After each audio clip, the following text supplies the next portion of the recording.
Hey guys, and welcome back to another episode of Creep Me Out with Tarot Reader Peter and... We talked about the White Lotus for like an hour before this. Yeah, we really did, guys. I don't know if you just watched the third season, the finale of the White Lotus, but if you didn't, you should. It's great. You guys are missing out. You're behind the curve. We won't spoil anything here today, but you know, it's got some great themes, some great storytelling, lots of things that we like, and Phenomenal acting. yeah, phenomenal acting for sure. So we've decided that we're going to film our own extremely low budget drama, horror, pretty much. porno. We're interested in that, so if anybody wants to be an extra, if anybody has any acting experience and lives in the Long Island area, In the tri-state area. in the tri-state area, let us know. know. We're going to put out a casting call very soon. Yes, so first things first, before we get into it here, because even my opener is a little creepy, I would like to remind our listeners that some of you may find the following stories creepy, strange, or disturbing. Indeed. Listener discretion is advised. And to kind of jump right into it here, so the other day, I was in my kitchen, and I go on a lot of hikes, and I always bring sandwiches when I go on the hikes because... PB&J? Yeah, PB&J, Nice. yeah. Because, you know, it's just good to have food with you when you're out in the wilderness. You never know when you're going to be feeling low energy. So, I agree. you know, I always bring sandwiches and I always That's carry a great. backpack. So I was preparing for my hike. And it was the middle of the day. I was the only one home. And so my sister, she always kind of stands in the kitchen and stares at me while I do things. Just, you know, a quirk, if you want to call it that. And so I'm making these PB&Js and I'm looking forward. I'm obviously like, you know, putting peanut butter on bread. And I see someone walk up to my right and they don't say anything. And I just assume it's my sister. And I'm standing there for a second and there's a person standing there. Like I can see a full person standing in my peripherals. Not even like the edge of my peripheral, like, you know, just like here for the video people, literally here. And I look down, I put the sandwich down, and I turn my head, and there's no one there. No one At all. at all. Can I ask, when you registered it in your peripheral, what were you able to make out any details? Yeah, Yeah? What did you see? I saw like wiry looking hair, like how like people with like straight hair, like let's say, you know, if they didn't shower that day, their hair's like a little bit like wiry off the shoulder. Yeah. I saw hair hitting someone's shoulder, like curling off a little bit, and I thought like, that's definitely my sister. And then there was nothing. And I felt watched. I felt like, oh, like the usual, like, Yeah. my sister's watching me while I'm just doing my thing here. And when I turned around and there was no one there, I felt a weird shift in the air. It felt like whatever was there, was gone. Not even just gone like from my vision, but gone from reality. Whoa. Yeah, it was a strange experience, and it kind of got me in the line of thinking like, having this experience with thinking someone was there, it also, okay, it kind of registered to me after the fact of this happening that I don't think it could have been my sister because it was shorter than her.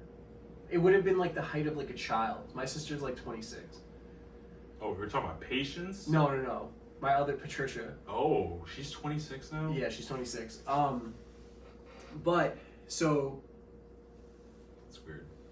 I was at first thinking it was her, and then realized after the fact that it might have been child height.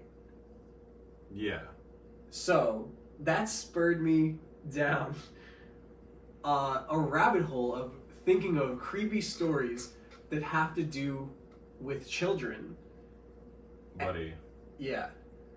I have one. Okay. I do. But you know what the I don't know, peak creepy kid myth is? What's that? The old BEK is black-eyed kids. Black-eyed kids, black-eyed children. Kids. Yeah. I was like BEK. yeah. Black-eyed children, black-eyed kids. Yeah. And for those who don't know, take it away. I feel like you know what these things are. So I didn't do any deep research about this. So all I know about black-eyed children is that it is this phenomena where people encounter children, usually a pair of two children, that have fully black eyes, not just their pupils, but like the whole eyes are black. Yes. And they're trying to get you to come with them. Yes. Right? I know. So the original story, as it's told, is that in the late 90s, Okay. there is a man sitting in his car outside of a movie theater. Okay. And I believe he is a reporter in Texas, and he's doing some like paperwork, some like last minute paperwork or whatever. And there's like a tap on his driver's side window. And he looks over and he sees standing right in front of his window are two children that are probably 10 to 12 years old in age. Yeah. And they're both in black hoodies. They both have their hoods up. And at first he just thinks, oh, they must be like asking for some sort of money or something like that. So he kind of like instinctively goes to roll down his window because, you know, as a grown man, who would really be too frightened by the sight of two like preteen boys, right? Yeah. But he says, as he goes to roll down the window, he is like suddenly just like overcome with just anxiety and fear. So he isn't even able to roll down the window all the way before one of the boys speaks up. And the boy says that they came to see the Mortal Kombat movie. They don't have any money and they need a ride home so that they can get money. And the man says, oh, the movie started already. By the time we do all of that, it's going to be too late. And it's at this point that the man is starting to feel nervous, and he can't really like explain why until he gets a good look at these boys and he realizes that they have completely just inky black eyes. There's no whites, nothing. Yeah.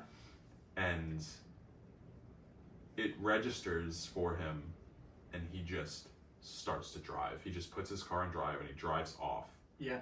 And he says that as he's driving away, he takes one final look in the mirror and there's nobody there. Wow. Nothing.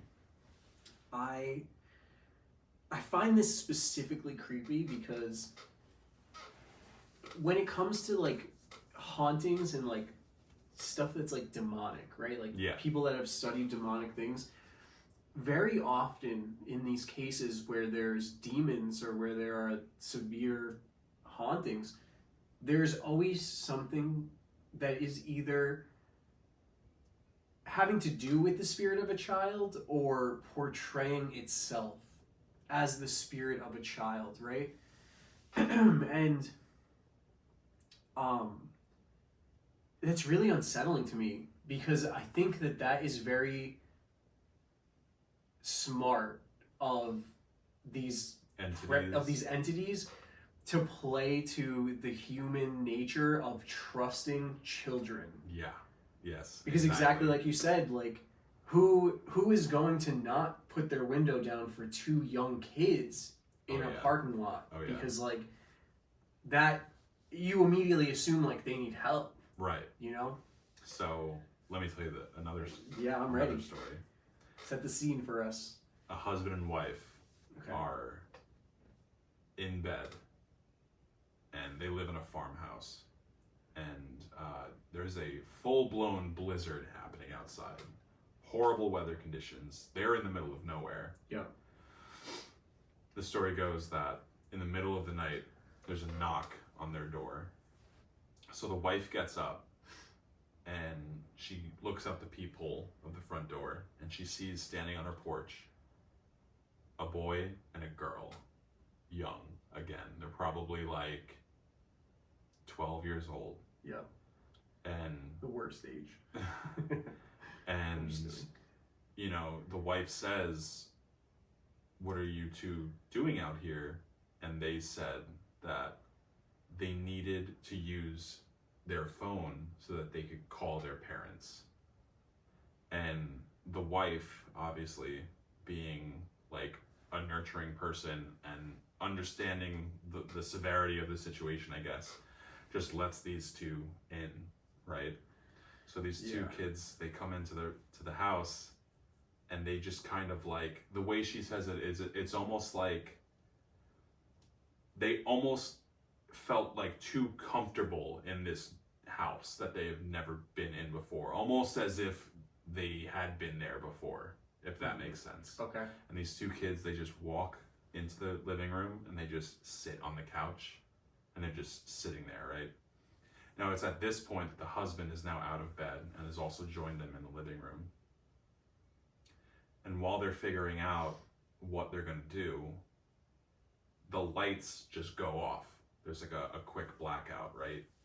The power comes back on a couple of minutes later, and the husband just has this horrible nosebleed breakout out of nowhere. And he feels lightheaded, so he sits down on his chair. And when I mean like a nosebleed, I'm talking like a severe Like nosebleed, gushing. like gushing, right? Yeah. And it's at this point now the wife is suddenly experiencing these headaches and stuff like that. And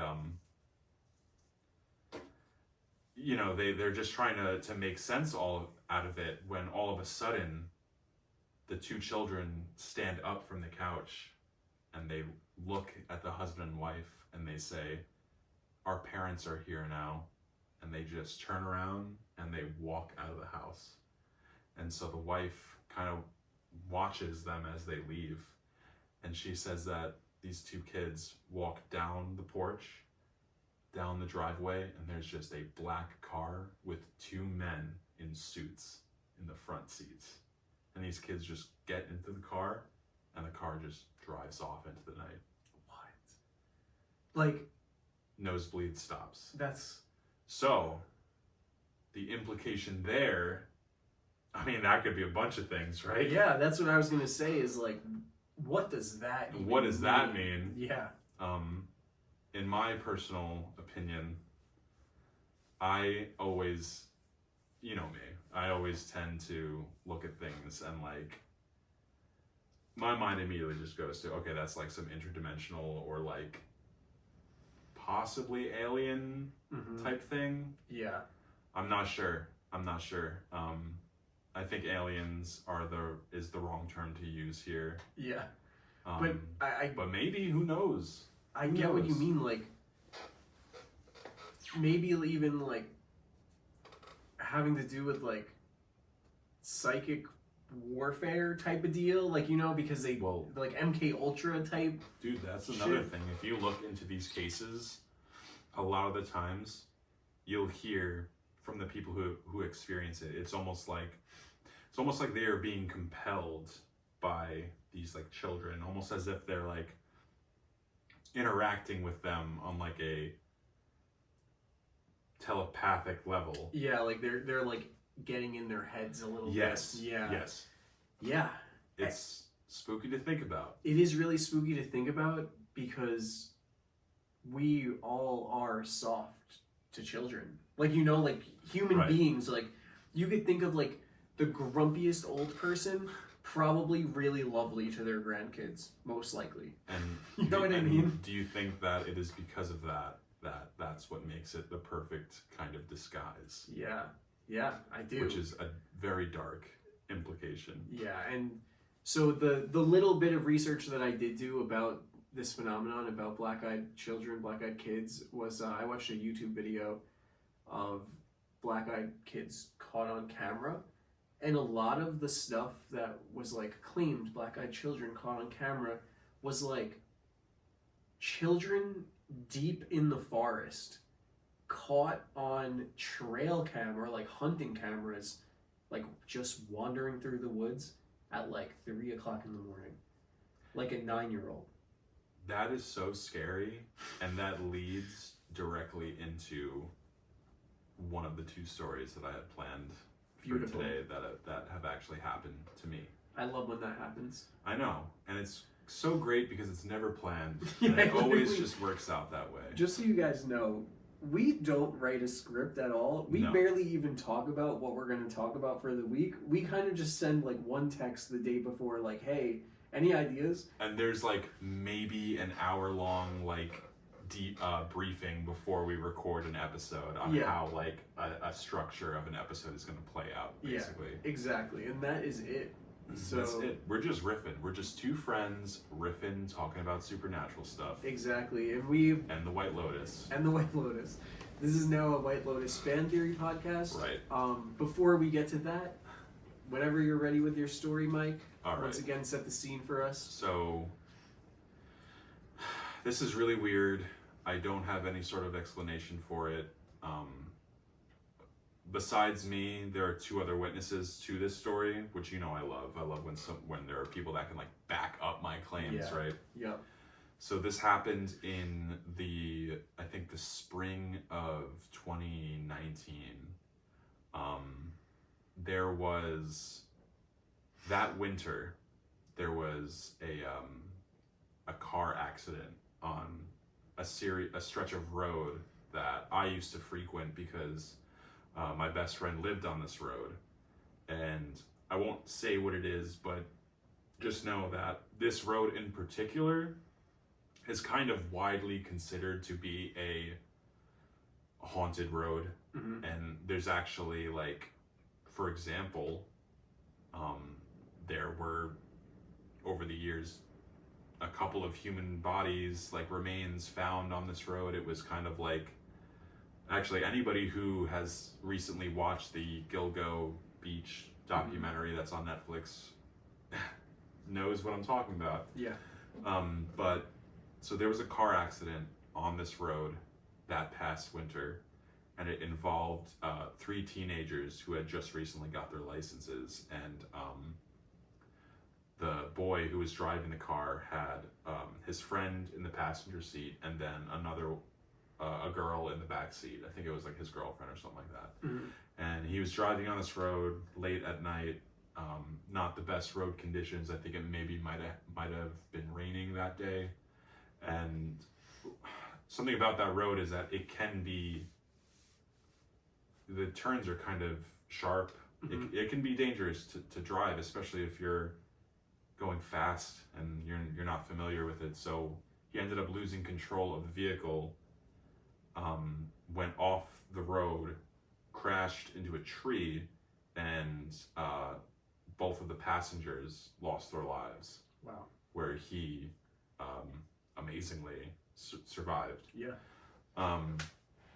So that was like horrible. That was like tragic. They were, I think, like 18, 19 years old. So fast forward a couple of months now, me and 2 of my friends are driving on this road, and no joke, dude, it is like 3 in the morning. Mm-hmm.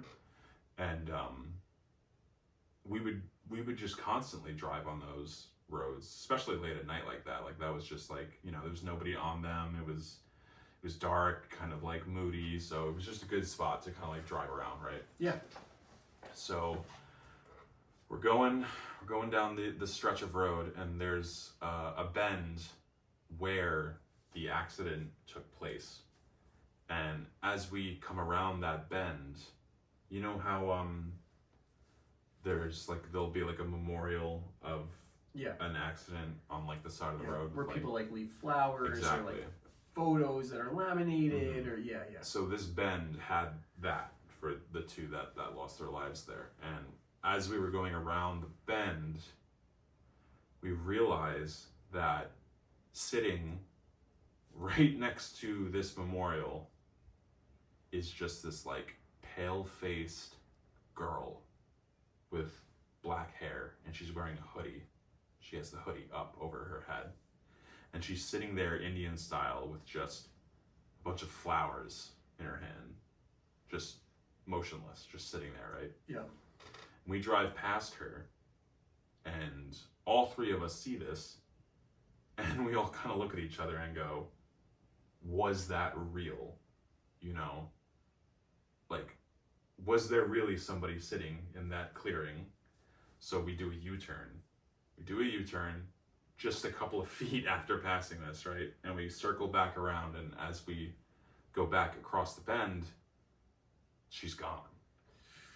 Nothing there, right? Yeah. So we're like, no, there was like definitely somebody there. Definitely somebody there. We're like, okay, that's weird. We're just gonna keep driving. Now we're heading home. Yep. We're heading home, and we're about to be on one of the highways. And as we're sat at the stop sign, you kind of have to like, you pass the stop sign and you kind of go over like this like really long stretch of like super rural road, and it's just like pitch dark. We're driving down that road back towards home, and sure enough, as we drive past, we see that same girl on the side of the road, just standing there and just like looking at us as we drive past. So I'm not saying that she was an apparition. That's not what's scary to me. What's scary to me is that she was there and she was real. So that begs the question, what was she doing there at 3 a.m? Yeah. I don't know. Yeah, that is strange. That is strange. It was spooky. Because It was really spooky. seeing her again solidifies that it wasn't just like an echo. You know what I mean? Like, it wasn't just a spirit caught. No, that place. was like a real life person, I believe, Yeah. at Wow. 3 a.m. Wow. You honestly just reminded me of something really strange. I don't know why this story came to mind because it has nothing to do with what you were talking about, but Perfect. I'm going to tell it because it's relevant to something today that's going on here. So I've done the Ouija board a lot of times in my life, Mike. Like, thousands of times. Really? Like, literally thousands. Whoa. By myself, at least 100 times.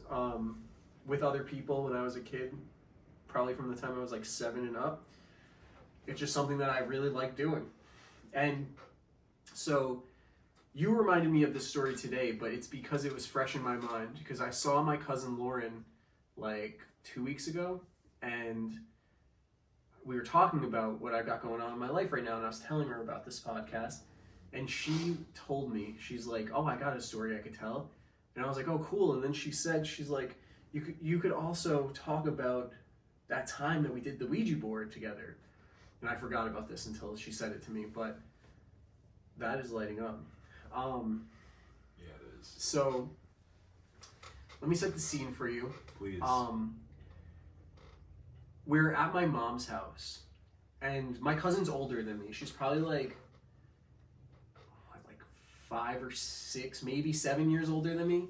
So growing up, she was like my cool older cousin that like would bring me to the mall, like would buy me beer sometimes, like, yeah, you know. I have that too. Shout out Nicole. And I love her to death, and so she's super spiritual too. And we decide one day after like having dinner together at my mom's house, it's like me, my mom, my cousin, my sisters, that we're gonna do the Ouija board. And so my mom gets this Ouija board out, and it's like an old Ouija board that my mom has had for a really long time. Those are the scariest ones. Yeah, they really are. And we put it on the table, and me and my cousin have our hands on it. We're the only ones, and we're asking questions. We're like asking stuff like, you know, are there any spirits here right now? Like, what's your name? And nothing's coming through for a little while. And then all of the sudden, and I say it like that because I'm sensitive to energy, and I feel a drastic shift in the air in the room. Like, it goes from being like not windy at all to being like a little bit of chaotic wind going on outside. Like, I start to feel a little bit anxious. And our hands are still on the planchette, and we're moving it in circles, you know, just doing the Ouija board thing. And all of a sudden, you know, my cousin asks, like, if there's a spirit here, like, tell us your name. And it stops on N. It spells out Nate, like Nate. And now we start asking this spirit questions. And, you know, I don't know if you guys have ever used the Ouija board, but there are times where it's really questionable if it's real. Like, there's times where you're like, this is a bunch of bullshit. And then there's times where the energy of it and the way that the planchette is moving are so real that it's undeniably not being controlled by one of the people that is sitting there. I agree. And in this moment, we're going in circles, like, we're pushing it in circles on purpose, like, to get it to work, you know? That's what you're supposed to do. It dead stops to spell Nate. So we're both, me and my cousin are both like, okay, there's someone here. We're asking questions. How old are you? Tells us 10 years old. In its past life, it was 10 years old. But that it has lived a whole bunch of times, that it is a spirit that follows me around, is what it says. That it protects me, right? And now I start to get more and more anxious as time is going on, which, like, you know, I was a kid when we were doing this. I was probably like 14. It's so wild. And what was that? Dude, I literally don't know what that was. Whoa, okay. Yo. I have full goosebumps, bro. I don't know what that was, guys. I don't know if the camera just picked that, or the mics just picked that up, but there was like an audible, like, squeal, right? What was that, dude? I don't know, Mike. So I start getting more and more anxious, right? And as a kid, I didn't know the importance of asserting that I am not fearful and not at the will of the spirits that are coming through the Ouija board. I know that now. Peter, what was that? Mike, I really don't know. Let me finish this story first. And so I'm getting anxious, and the Ouija board's going crazy. It's answering every question we're telling it. We're asking it, like, how'd you die? Like, stuff like that. It says it drowned, whatever. At a certain point, like, towards the end of it, the energy in the room is just getting really, really weird and intense. And it starts just going to yes, and then to zero, and then to yes, and then to zero, and it starts doing it fast. And me and my cousin are both getting uncomfortable, so we say goodbye to it. We end it. I had the worst nightmares ever that night. I woke up the next day, and I literally went to my mom, who has been witchy, at least for my whole life, and I'm like, we need to do a protection ritual. That I don't trust that was a spirit looking out for me. I know who my spirit guides are, and it's not a random spirit named Nate. Like, you know? Yeah. And I feel like that also kind of speaks to the disarming nature of dealing with spirits that are children, or entities that are masquerading as children, you know? Yeah. Now, to address what just happened, guys. That came up, right? On the mics and stuff? I don't know. There's no way for me to know until the end. But just for reference or context here, we have the EMF detector right now balanced on a muscle milk bottle on the table. If you're watching the video of this, you'll be able to see it. It was going off for like a second before that happened. Yeah. And it's also going to yellow right now as I'm talking about it. But there was a full-blown, like, right? That's yes, dude. Yes, like a full-blown anomalous sound that came out of thin air directly in front of us. So weird, Dude, That was so weird. I'm shook. I have full body chills Yes. right now. That was so fucking weird. That had to have come up. I hope so. I hope so. So, you said you have a second story. Yeah, I do. Okay. I do. All right. I'm sorry to try to just push along and stick to the program, but That was weird. yeah. This one took place when I was in college. I used to work as a nighttime custodian at a middle school, Mm-hmm. and it was me and one other coworker. And this one other coworker would operate on the entire opposite end of the school, so it was split into two sections. Yep. I never saw this guy pretty much. That night, in particular, was the 8th grade dance, I guess. What? Bro. I don't know what you're about to say, Mike, but I told you that I have a story from my friend's brother, Yeah. and that was a custodian, and it was the night of a school dance. Really? I swear. Okay, perfect. So yeah, so you're tripping me out right now. this whole night is tripping me out. Yeah, same. So it was the 8th grade dance, and the music teacher, who I was pretty close with, was DJing that Yeah. night for the dance, and this went on until probably I think 7 o'clock at night, not too late. So the whole time I'm working, while this dance is going on, and 7 o'clock comes, dance ends, and by 8 o'clock, the music teacher is saying goodnight to me because it's all wrapped up, everything's cleaned up, everyone is gone. Yeah. So I say goodnight to him, he leaves. I do a round around the school to confirm doors are locked, there's nobody in the school but me and my coworker, who is again on the other side of the school. And so it's probably 9:30 now, and I'm starting to wrap up. And I'm kind of making my round through the hallways that are connected to the school's cafeteria. And the dance took place in the cafeteria. Mm-hmm.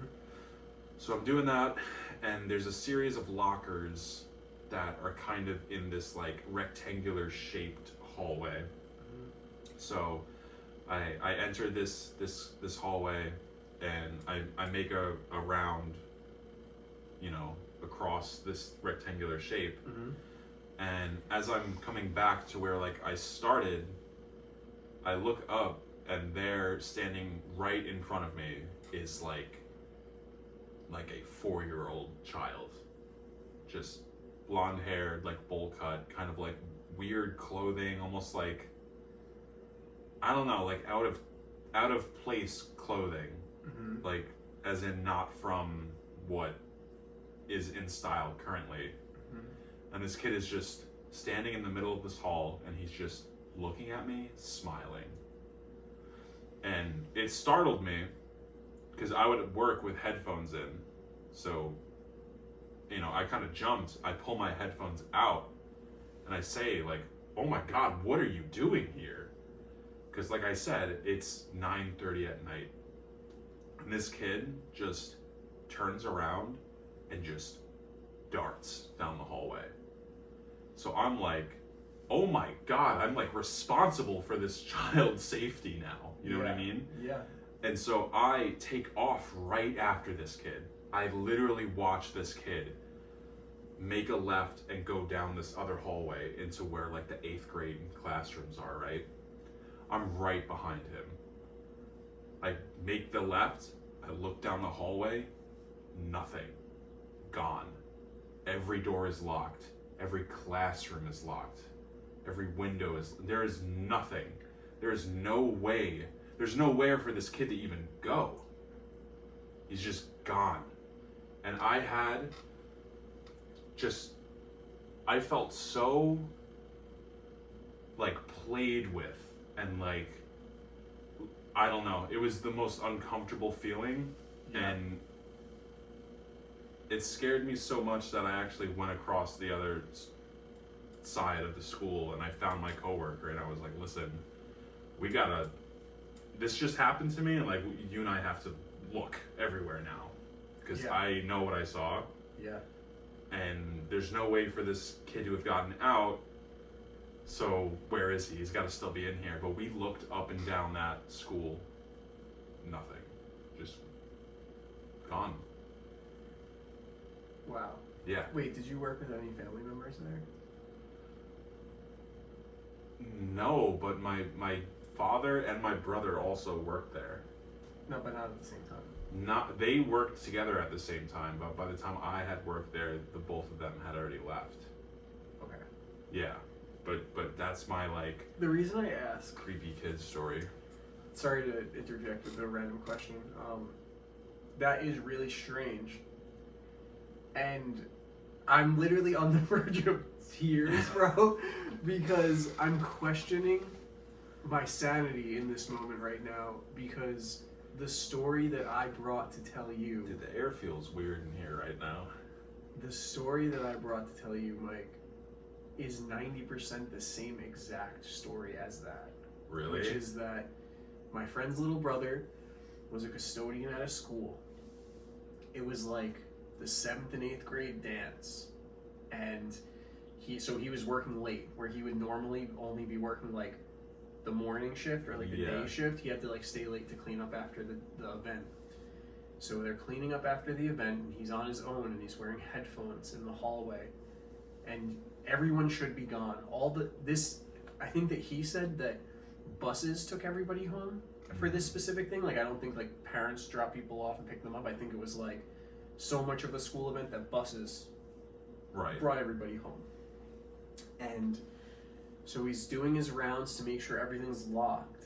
And he turns the corner and he sees a child, but not like a 4-year-old, like a 10-year-old.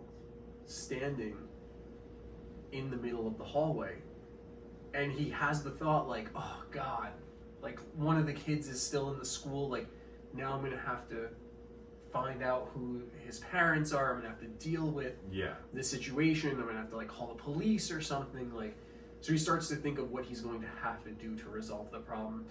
And he locks eyes with the kid and he says like, hey, you're not supposed to be here. And the kid takes off running down the hallway, turns the corner, he runs after, turns the corner, there's no one there. And is the table vibrating, bro? Or is that your fridge?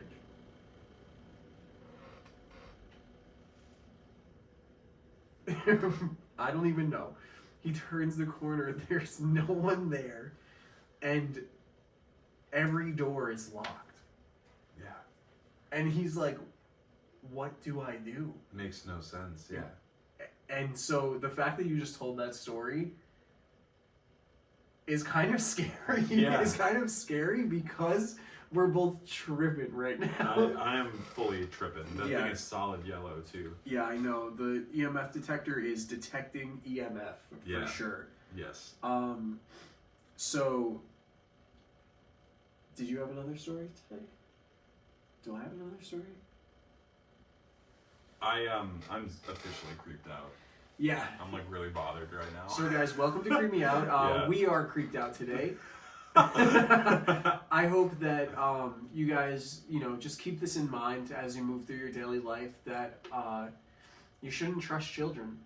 Just don't trust children in 2025, because not only could they be spirits and entities, but I feel like the world is such a strange place right now that even like criminal organizations use children to like entrap people. Like, like they have...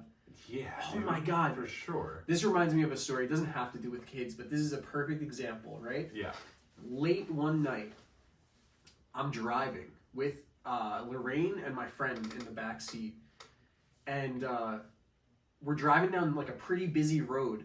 And it's like 1 a.m., 2 a.m. And there is a girl in like a nice dress and heels, like walking down a stretch of the road that we're like, what is she doing here? Like, she that she's in trouble. She's got to be. Maybe she got into a fight with her boyfriend. Like, you know, we're like thinking like, should we help this girl? She's on the other side of the road though, and there's a divider in the middle. I stop because there's no one around, and I yell across the street. I yell, "Hey, you need help?" And she turns and she walks to the divider. She starts climbing over it, and she's like, "Yes, I got into a fight with my boyfriend." She's like, and I have my window down, and she's like, "Yeah, if you could help me, that'd be great." Like, and she's like talking weird, like almost like she's like delaying having to say what she's gonna say to me. You just right? reminded me of a fucking scary story. And great, because we got time. And It'll be the last one. she's approaching the car, like slowly. Like she's not like at this point coming fast, anything like that. She's approaching the car slowly. And she says from like across, now she's close, she's probably like 10, 15 feet away. She says like, like my boyfriend left me here. I was wondering, could you bring me to this place? And the place that she says is somewhere that like I try not to go because I know that it's a bad area and that nothing good happens there, especially after midnight.